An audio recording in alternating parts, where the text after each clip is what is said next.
Good afternoon. I'm Lee Friedman, immediate past president of the City Club, and welcome to today's program. For almost a century, the City Club of Cleveland has served as one of the nation's premier public podiums for civic dialogue about the most important topics of our day. Today's program is the third in a special series that the City Club is doing in collaboration with the Greater Cleveland Partnership called Cleveland Plus, Turning the Corner.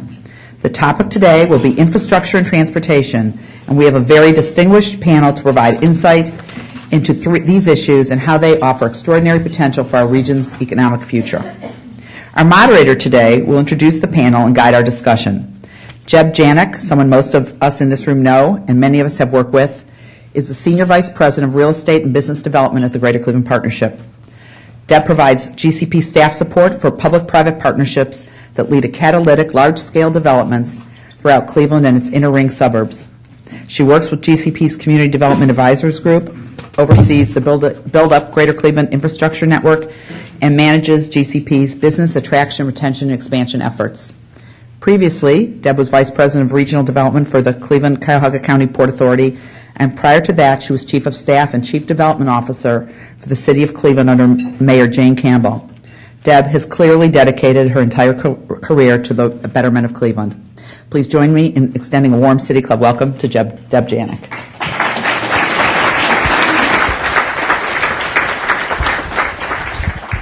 Thank you, Lee. It's great to be introduced by you. The long friendship we've had, I appreciate it. And Bonnie just mentioned to me you did all that, and normally that translates to I've been able to keep a job now for 3 years, as I next month will celebrate my third year with the Greater Cleveland Partnership. And on behalf of my boss, Joe Roman, our chair, Henry Meyer, thank you all for being here today in what is the third discussion series put on by GCP. In April, we talked about all of the incredible development that's happening in our central business district. In June, my colleague Yvette Itu spoke with developers and partners in University Circle.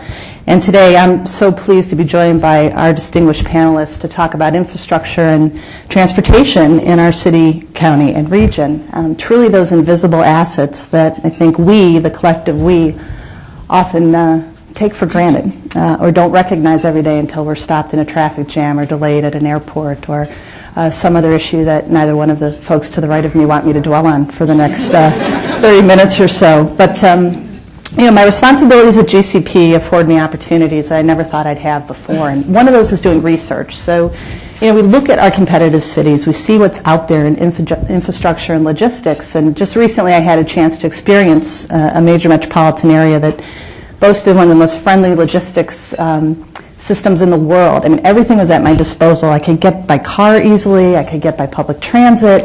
I had 2 airports at my choosing to figure out where I wanted to come in and out from if I wanted to travel from there.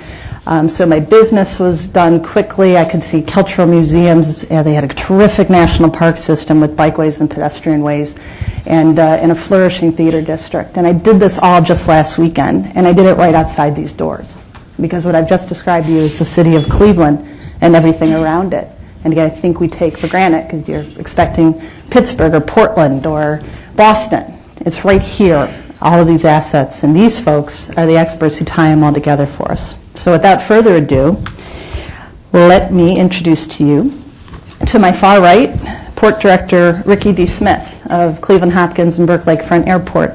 Ricky joined Mayor Frank Jackson's administration in June of 2006, and he came to us via the Maryland Aviation Administration, where he had oversight of basically everything that meant anything to the airport as the chief operating officer, both at BWI and Martin State.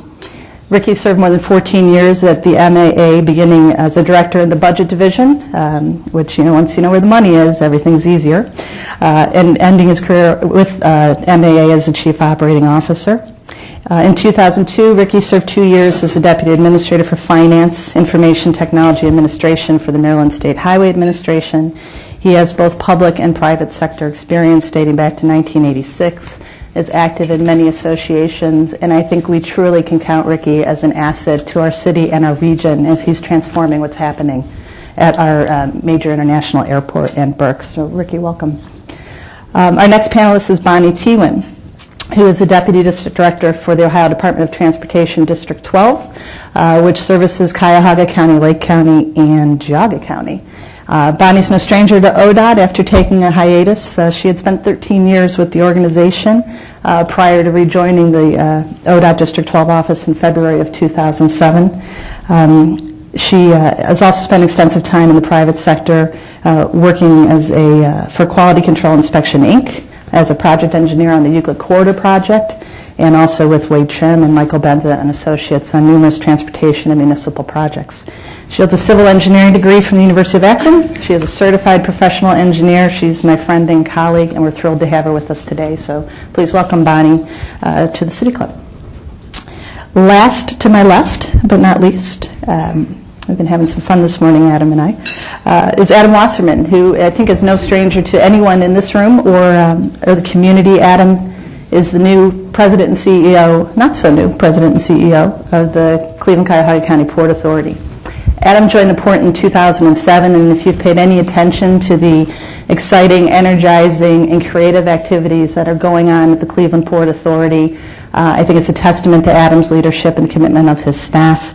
He came to us via Yorkshire, England, where he served as CEO of the Hull Urban Regeneration, called City Build, which was established by the British central government to stimulate investment in their port city. As he worked there and grew there and built there, and before he left there was over $2 billion of projects underway in City Build. We are confident that working in partnership with Adam and his team, with his leadership, we'll be able to see similar exciting developments occurring on our lakefront and incorporating our port as the economic engine that it is for our community.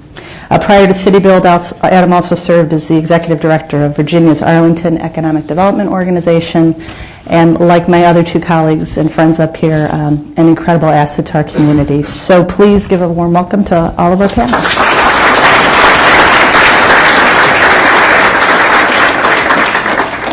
That's enough of hearing from me. Let's spend a little time hearing from the folks who came to see. And before we get started in some questions that I think cover and really transcend all three organizations that are up here today, I'd like to just spend a few minutes for each of you to talk a little bit about your key projects and activities that are underway, your service area, your customer base, and some things we may be aware of and may not be aware of. So Ricky, why don't we start with you? Well, I'll talk about the Cleveland Airport system, which involves both Cleveland-Hopkins and Burke Lakefront airports. Our passenger base on the Cleveland-Hopkins side is about 11.5 million passengers annually. Last year, for the first time in several years, we realized a growth of 138,000 passengers over the previous year. So we have a pretty large market. Northeast Ohio is about a 4 million passenger catchment area, which is a significant market. Cleveland-Hopkins and Burke Lakefront Airport are both owned and operated by the City of Cleveland. I am a member of the Mayor's Cabinet, Mayor Frank Jackson's Cabinet, and the Mayor has charged me with pushing a very aggressive agenda to push the airport forward. With respect to projects, we are wrapping up a multi-year investment on the airfield to address a number of safety as well as capacity issues on the airfield. And the significant projects as a part of that roundup is one, the runway extension uncoupling project, runway 6 right, 24 left, where we are uncoupling that runway from our crosswinds runway. I won't get too technical on you. I'll get nervous. As well as extending the runway 1,000 feet, so we will have a 10,000-foot runway at Cleveland-Hopkins at the end of by the end of November. We're also doing some other safety stuff on the airfield. We begin to shift our focus on the terminal and the land side to begin to expand those amenities that our customers rely on. We're investing in our restrooms, for example, at the airport. We just started an ambitious concessions redevelopment program that will double our concessions revenue, and we think you'll be very excited and very happy with what comes out of that program as well. And then lastly, we are about to embark on a master plan for Cleveland-Hopkins, which will mark the next 10 to 15 years in terms of facilities developments and expansion at Cleveland-Hopkins. At Burke,